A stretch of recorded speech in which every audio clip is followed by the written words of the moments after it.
주옵소서. 예수님의 이름으로 기도하옵나이다. 아멘. 하나님의 말씀 구약성경 창세기 50장 15절로 21절까지의 말씀입니다. 구약성경 80페이지 창세기 50장 15절 말씀부터 합니다. 요셉의 형제들이 그 아비가 죽었음을 보고 말하되 요셉이 혹시 우리를 미워하여 우리가 그에게 행한 모든 악을 다 갚지는 아니할까 하고 요셉에게 말을 전하여 가라되 당신의 아버지가 돌아가시기 전에 명하여 이르시기를 너희는 이같이 요셉에게 이르라 내 형들이 내게 악을 행하였을지라도 이제 바라건대 그 폐물과 죄를 용서하라 하셨다 하라 하셨나니 당신의 아버지의 하나님의 종들의 죄를 이제 용서하소서 하며 요셉이 그 말을 들을 때 울었더라. 그 형제들이 또 친히 와서 요셉이 앞에 엎드려 가로되 우리는 당신의 종이니이다. 요셉이 그들에게 이르되 두려움 마소서 내가 하나님을 대신하리이까 당신들은 나를 해하려 하였으나 하나님 그것을 선으로 바꾸사 오늘날과 같이 만민의 생명을 구원하게 하시려 하셨나니 당신들은 두려움 마소서 내가 당신들과 당신의 자녀를 기르리이다 하고 그들을 강력한 말로 위로하였더라. 아멘. 자, 인생의 어려운 문제에 대한 하나님의 대답이라는 말씀을 드리겠습니다. 고린도전서 10장에는 성경의 역사를 우리의 거울이라고 말씀하셨습니다. 그들에게 일어난 일은 거울이 되고 말세를 만난 우리의 경계로 기록하였느니라. 즉 성경이 말씀하시는 역사는 나를 비추는 거울이라는 말씀이지. 그러므로 성경에 등장하는 인물은 곧 나를 향하여 말씀하시는 것임을 알 수 있습니다. 요셉의 역사는 그런 의미에서 우리의 거울이 됩니다. 요셉은 야곱의 12아들 중 11째 아들입니다. 요셉은 아버지의 편애 때문에 형들로부터 많은 미움을 받습니다. 그리고 그가 어느 날 아버지의 심부름으로 형들이 양을 치는 곳에 갔다가 형들에게 그만 구덩이에 던져지게 되고 또한 애굽 상인들에게 팔려가게 됩니다. 은이십을 받고 요셉을 애굽의 노예로 팔아넘깁니다. 결국 요셉은 애굽 땅에 끌려오게 되지. 아는 사람 하나 없고 그 나라 말도 할 줄 모르는 요셉은 자기 의사와 상관없이 노예가 됩니다. 그래도 주인 보디발의 신임을 얻어 가정의 일을 맡은 총무로 일하고 있었는데 그녀 즉 보디발의 아내의 유혹을 거절하다가 그만 모함에 걸려 감옥에 갇히게 됩니다. 젊은 요셉은 외롭고 상처를 많이 입게 되었겠지요. 자기의 의와 양심이 무시당할 때 사람은 좌절합니다. 자, 그런데 요셉은 이러한 부당한 시련 앞에 절망하고 분노해야 될 텐데 요셉은 이 모든 것을 극복하고 이겼습니다. 오랜 세월 흐른 후에 요셉이 그의 형들을 만났을 때의 한 말을 한번 들어보세요. 창세기 45장 5절에 당신들이 나를 팔았으므로 근신하며 한탄하지 마십시오. 나를 이곳에 보내신 이는 당신들이 아니요 하나님이십니다. 요셉은 어떻게 힘들고 어려운 상황을 견디고 이길 수 있었겠습니까? 가장 힘들고 어려움을 이겨낸 그리고 승리한 요셉의 모습은 우리의 신앙의 귀감이 되는 것이 틀림없습니다. 첫째는 요셉은 하나님이 자기가 겪고 있는 모든 것을 보시며 자기를 살피신다는 사실을 알고 믿었습니다. 이것이 요셉의 삶 속에 너무나도 분명하게 나타납니다. 요셉은 자기의 모든 생애 속에 일어나는 모든 일을 하나님이 지금 보고 계시고 그리고 그것을 주관하고 계신다는 사실을 한시도 의심하지 않았던 믿음의 사람입니다. 여러분 요셉의 이야기 잘 읽어보세요.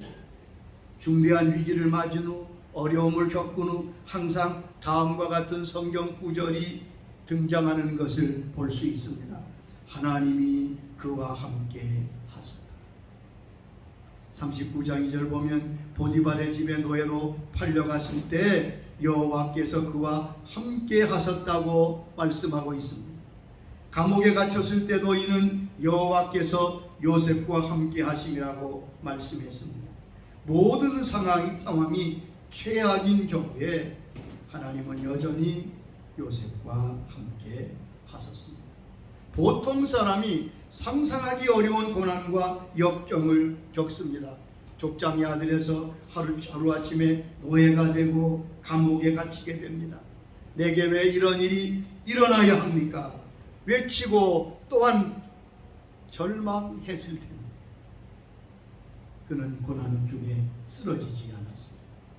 여러분, 이 고난과 역경에 대한 답은 요셉에게 있지 아니하고 하나님께 있습니다. 하나님은 요셉의 생을 인도하고 계십니다. 요셉은 자기 생애를 인도하신 하나님을 분명히 확신했습니다. 그는 하나님의 선하심을 맛보았던 사람이에요. 시편 34장 8절에 이렇게 말씀하십니다. 너희는 여호와의 선하심을 맛보아할지어다. 그에게 피하는 자는 복이 있도다. 여러분, 하나님을 알 때 우리가 맛보아 알아야 됩니다. 들어서 알고 배워서 아는 것이 진정한 믿음이 되지 못할 때가 많습니다. 여호와의 선하심을 맛보아 알지어다. 직접 체험할 때 그는 다시는 흔들리지 않을 것입니다. 요셉이 하나님의 선하심에 인도하심을 굳게 믿고 있었다는 증거가 어디 있습니까? 그가 형들을 만났을 때 그의 고백에서 우리는 볼 수 있습니다. 창세기 45장 5절에 하나님이 생명을 구하시려고 나를 당신들보다 먼저 보내셨습니다.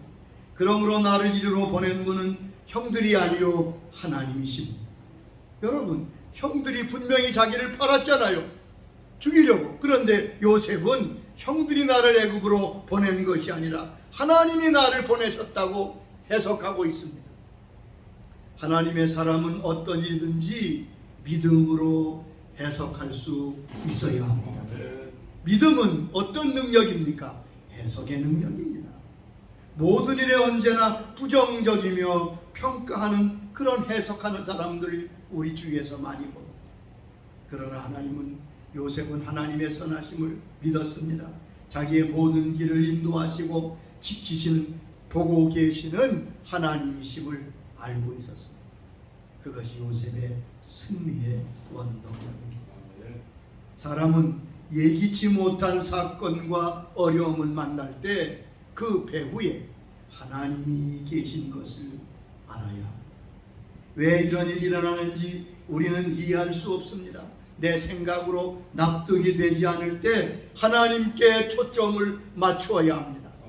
요셉이 왜 이런 어려움을 겪어야 했는가를 시편 105장 17절에서 19절까지 잘 해석해 주고 계십니다. 그가 한 사람을 앞서 보내셨으며 요셉이 종으로 팔렸도다. 그의 발은 착고에 차고 그의 꿈은 쇠사슬에 매였으니 그의 곧 여호와의 믿음이 응할 때까지라. 그의 말씀이 그를 단련하였도다. 여기 보면 요셉이 겪었던 사건, 그가 팔려가고 노예가 되고 감옥에 갇히고 쇠사슬에 매인 것을 주님께서 잘 말씀하고 있습니다. 요셉이 겪은 시련은 단순한 사건이 아니라 하나님의 뜻을 이루시는 사건이라고 말씀했습니다. 곧 그의 말씀이 응할 때까지라. 그 말씀이 그를 단련하였다고 말씀했습니다. 여러분, 의미 없는 연단은 없습니다. 뜻없는 고난도 없습니다. 여러분이 겪고 있는 모든 시련과 연단에는 하나님이 가지시는 목적이 있습니다. 이걸 꼭 기억하세요. 요셉은 이것을 깨닫는 것입니다. 내가 받는 이 어려움 속에 하나님의 크신 뜻이 있구나. 요셉은 그래서 45장 7절에 하나님은 큰 구원으로 당신들과 당신들의 후손을 세상에 보내시려고 나를 당신들 앞서 보내셨다고 말씀했습니다. 고난과 역경의 속에는 깊은 뜻이 있습니다. 내가 받은 믿음의 연단과 뜻은, 고난은 하나님의 뜻을 이루어가는 과정이라고 여러분 받아들이시기 바랍니다. 그것이 성경이 말씀하시는 요셉의 사건이 주는, 우리에게 주시는 진리입니다. 그러면 시련과 연단이 가져다주는 은총과 축복이 무엇입니까? 분명히 시련과 역경은 어려운 것입니다. 그런데 하나님 분명히 하나님의 말씀으로 저를 단련했다고 했습니다. 단련이 무엇입니까? 재련이지요. 순금을 얻기 위해서 불순물을 빼는 과정을 재련이라고 합니다. 그런데 사람도 이런 시련과 연단의 과정을 겪게 하신다는 말씀입니다. 그러면 시련과 연단이 가져오는 은총이 무엇입니까? 시련만 있습니까? 연단만 있습니까? 아닙니다. 거기에는 분명히 하나님이 주시는 축복이 포함되어 있습니다. 첫째, 요셉은 시련과 연단을 통하여 기회를 얻게 되었습니다. 그가 보디발의 가정에 놀다 있지. 여러분, 보디발이 누굽니까? 바로의, 애굽왕 바로의 시위대장, 즉 경호실장입니다. 요셉은 자연스럽게 애굽의 궁전인을 알게 됩니다. 그는 주인의 힘을 받았기에 아마 애굽의 궁전을 자주 드나들었을 것입니다. 그래서 전혀 알지 못했던 애굽에 대해서, 애굽의 상류 사회에 대해서, 궁전에 대해서 알게 됐습니다. 그리고 그가 감옥에 갇힙니다. 성경에 보면 요셉이 갇힌 감옥은 일반 감옥이 아닙니다. 잡범들이 모이는 감옥이 아니라 시위대 뜰에 있는 감옥, 즉 그렇고 고란에 있는 감옥이었어요. 거기에는 왕의 대신들, 귀족들이 죄를 범하면 갇히는 감옥입니다. 거기 죄수들은 보통 죄수가 아니라 애굽의 귀족들이며 왕의 신하들입니다. 거기서 요셉이 그들을 섬깁니다. 그러면서 요셉이 뭘 배웠을 것 같습니다. 여러분, 다른 데서는 전혀 배울 수 없는, 알 수 없는 많은 정보, 많은 기회, 감옥에서 사람들이 할 일이 뭐 있어요? 아무것도 없잖아. 시간이 제일 많잖아요. 그러니 요셉을 붙들고 자기의 지난날 얘기도 하고 요셉의 질문에 답하면서 애굽의 모든 궁전과 애굽의 문화와 왕 궁전에서 되어지는 일들을 요셉은 들을 수가 있었습니다. 하나님이 그를 감옥대학에 보내서 놀라운 애굽의 전반 모든 것을 배울 수 있는 기회를 얻었다는 말입니다. 그렇게 그가 죄수로 하루아침에 총리의 일을 감당할 수 있었던 것. 야곱에게 임했던 시련은 그에게 기회였습니다. 기회가 주어졌습니다. 여러분, 여러분이 가지는, 여러분께 온 연단과 시련이 또 다른 기회임을 믿으시기 바랍니다. 기도하세요. 주님, 무슨 기회를 주시려고 이런 어려움을 주십니까? 그렇게 마음 먹고 나가 하나님은 아마 기뻐하실 것입니다. 그리고 그 기회를 알게 하실 것입니다. 다니엘이 바벨론의 포로로 잡혀갔지요. 포로로 잡혀간 일이 복된 일이 아니, 시련이잖아요. 그러나 그는 바벨론 느부갓네살에게 뽑혀서 3년 동안 그 당시에 세계 통치자, 세계의 강력한 대국 바벨론의 모든 문화와 정치와 기술을 배웁니다. 그래서 그는 바벨론의 포로로 잡혀갔지만 바벨론과 메데 파사에 걸쳐 4대 제국을 섬기는 총리가 되는 기회가 주어졌습니다. 여러분, 시련은 시련뿐 아닙니다. 거기에 하나님이 주시는 기회가 있습니다. 요셉이 가나안에 그대로 살았다면 아무것도 요셉 같은 총리 같은 기회가 있었겠어요? 여러분, 시련을 다른 눈으로 볼 수 있게 되기를 바랍니다. 아멘. 시련이 곧 기회입니다. 아멘. 역경이 곧 기회를 하나님이 주시는구나 생각하고 믿음으로 해석하며 받아들이시길 바랍니다.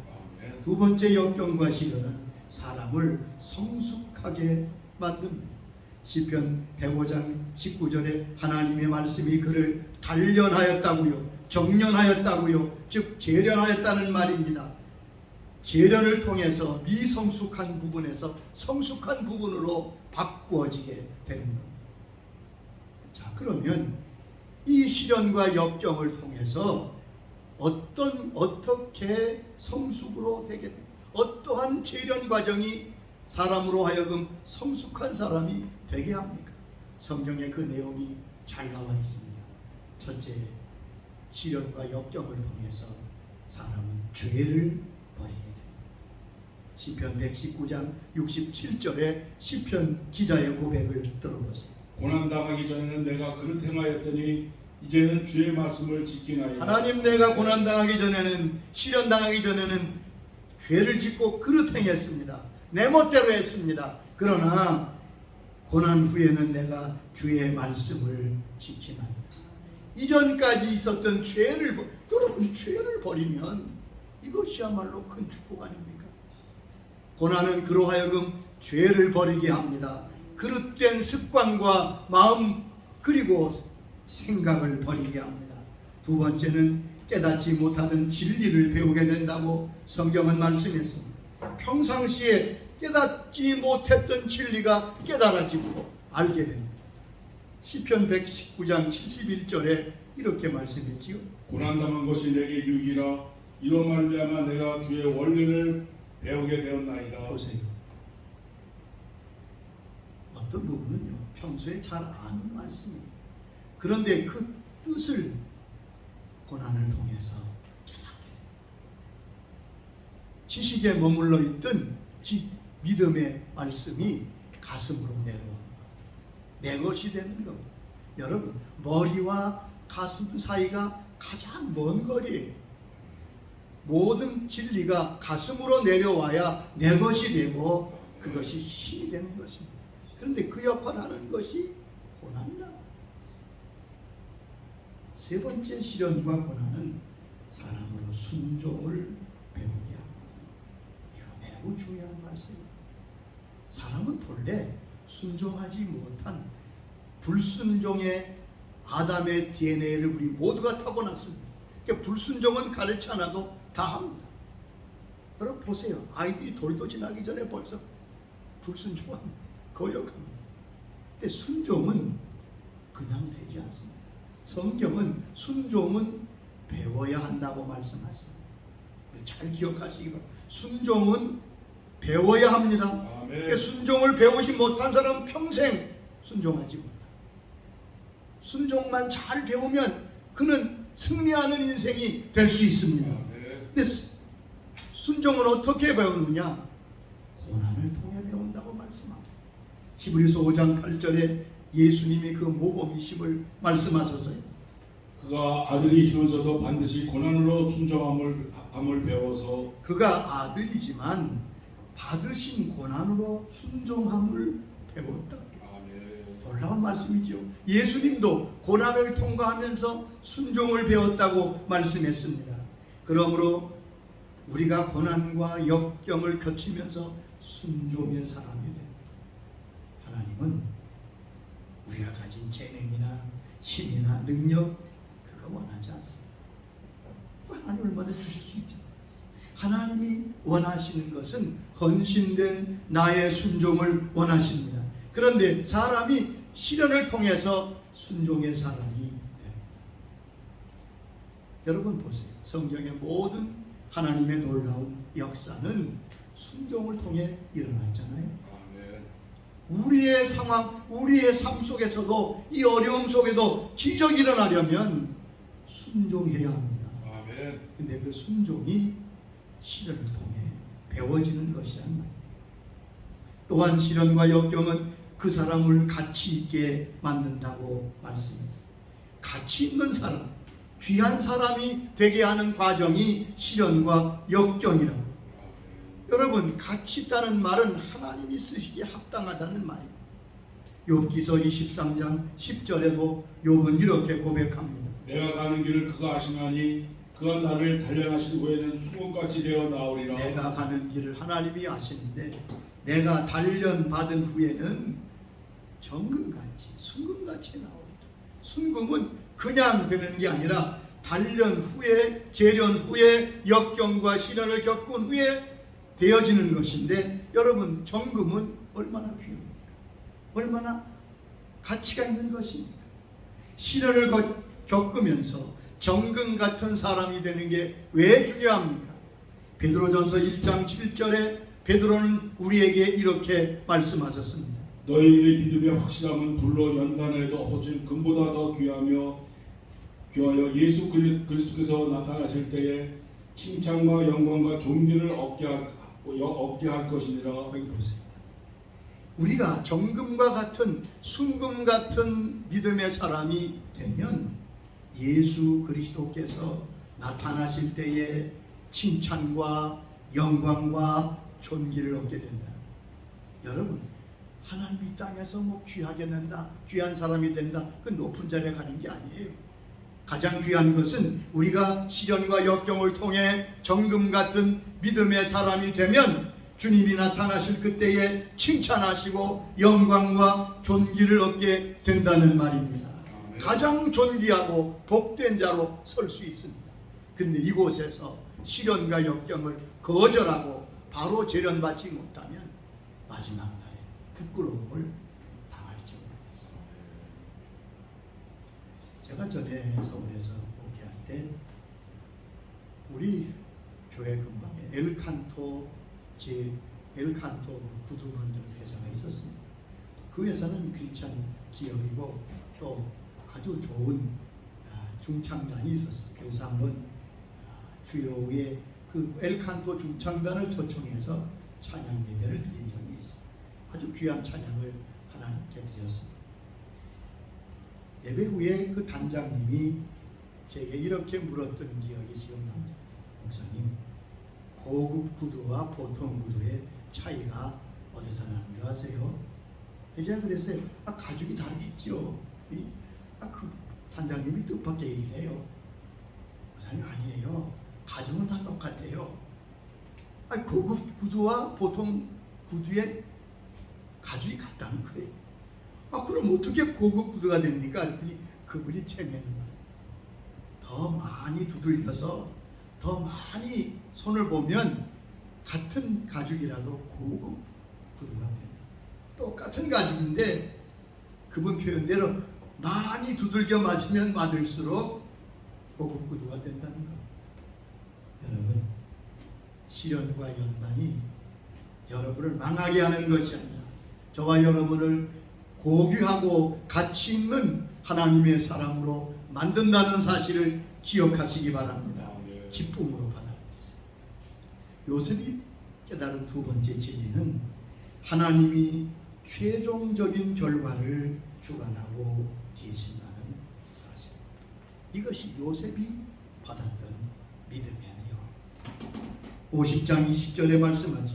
당신들은 나를 헤아라하였으나 하나님은 그것을 선으로 바꾸사 오늘같이 많은 백성의 생명을 구원하게 하셨습니다.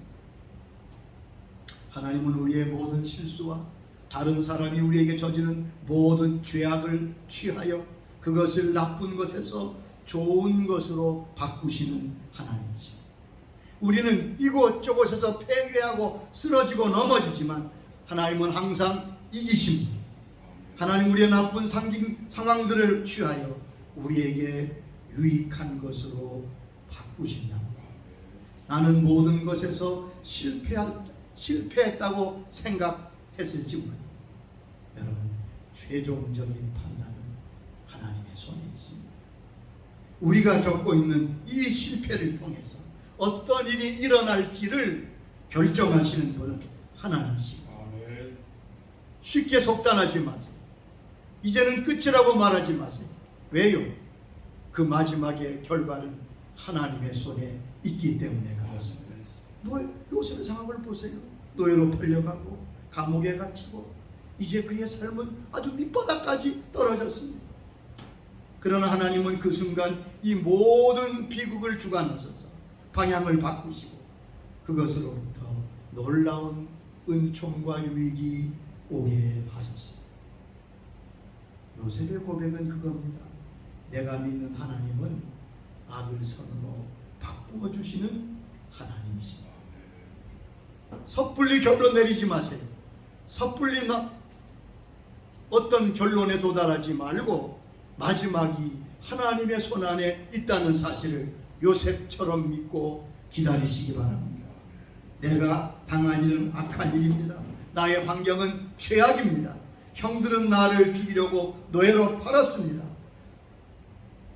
내가 신앙을 지켰지만 그 신앙 지킨 것 때문에 감옥에 갇혔습니다. 그러나 그것이 끝난 게 아니에요. 현실은 그랬지만 하나님이 그것을 바꾸어 주셨어요. 어떻게 바꾸셨어요? 하나님은 수치를 존귀로 바꾸어 주셨습니다.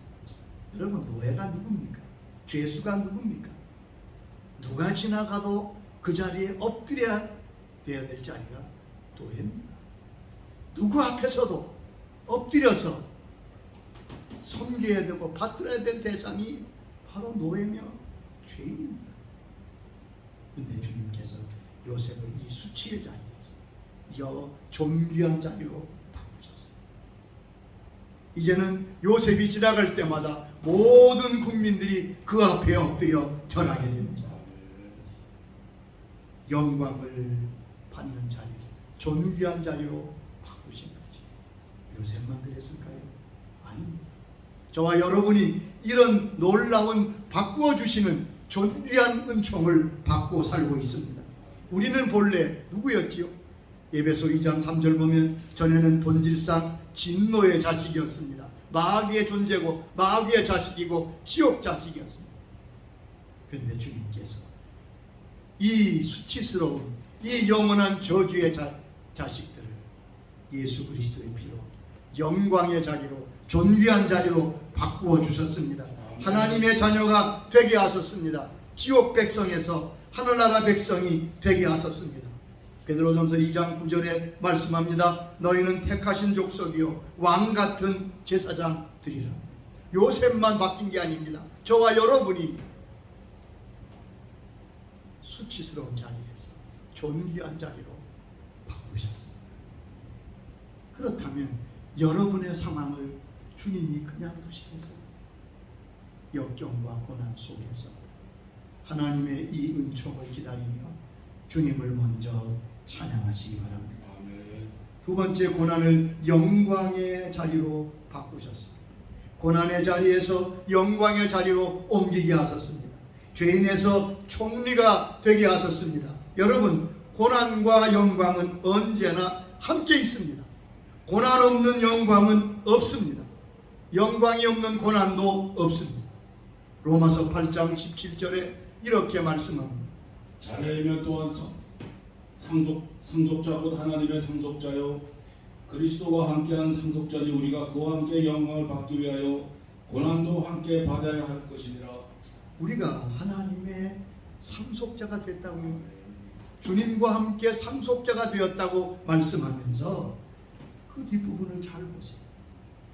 그와 함께 영광을 받기 위하여 고난도 함께 받아야 할 것이다. 영광을 원하느냐? 그러면 고난도 함께한다. 그 고난이 간단한 것이라고 말씀합니다. 8장 18절에 말씀하시지요. 생각하건대 현재의 고난은 장차 우리에게 나타날 영광과 비교할 수 없도다. 그렇습니다. 현재 우리가 당하는 고난은 장차 나타날 영광과 비교할 수 없다. 세 번째, 하나님은 꿈을 현실로 바꾸어 주셨습니다. 요셉이 꿈을 꿨잖아요.